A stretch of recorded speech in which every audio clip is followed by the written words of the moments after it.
You don't want your child to go through treatment. You don't want your child to be in pain. You know, you want your child to be healthy. And so the last thing you want to hear is that your child has cancer. I was 10 years old and I was playing baseball, and I loved playing summer league. And during May of the season, I started getting these intense pains in my back. They eventually got so great that they prevented me from just swinging the bat. He started complaining about pain when he was in baseball that summer, and then he started walking slower. My parents were very confused what was going on, and I was confused as well. And we went from doctor to doctor trying to figure out something, try to get some answers. And it wasn't until October that I finally got some answers. From the doctor, he looked at me in the eyes and said, Paul, you have cancer. And really, my heart just dropped.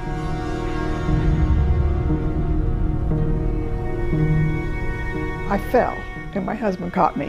Tom just happened to be standing behind me, and he caught me, because that was the last thing I wanted to hear. It's a scary time. You don't know what's happening to your son. He's in pain. You touch him, it hurts. I was diagnosed with acute lymphocytic leukemia. Acute means fast-growing. Lymphocytic means the white blood cells. What happened for me was the white blood cells became cancerous and they started reproducing very fast. It was only in my bone marrow, so that's what caused the intense pain. And the doctor promised him that if he took chemotherapy, the pain would go away. And he told him that there was an 85% chance of totally eliminating the leukemia forever. I had to take a backpack full of chemotherapy to school with me.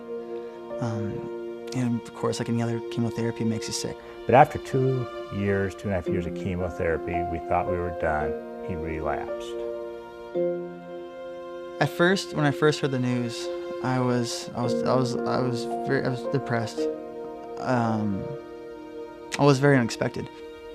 The doctor sat him down and said his cancer was chemotherapy resistant, and that the only way he knew to cure him completely would be to try a stem cell transplant.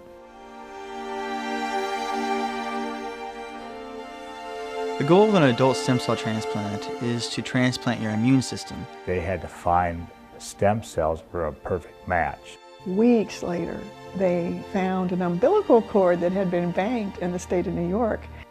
Well, we were pretty excited. We were,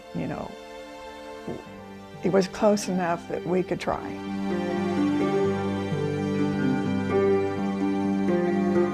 I had my stem cell transplant on December 15th, 2005. We kind of celebrate that now as a birthday. It's kind of a rebirth, and kind of a time where I get new cells, right? Well, happy birthday. There's a reason I did all this. There's a purpose. There is a plan.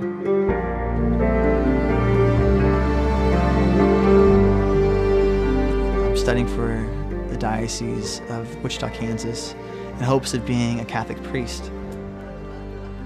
I had a stem cell transplant and it took. It really is a miracle. He looked death in the eyes, really, and has fought through it. He knows what he wants, and he goes after it. It was a miracle process for Paul. He's alive, and he really wants to give back to others the life that other people have brought to him.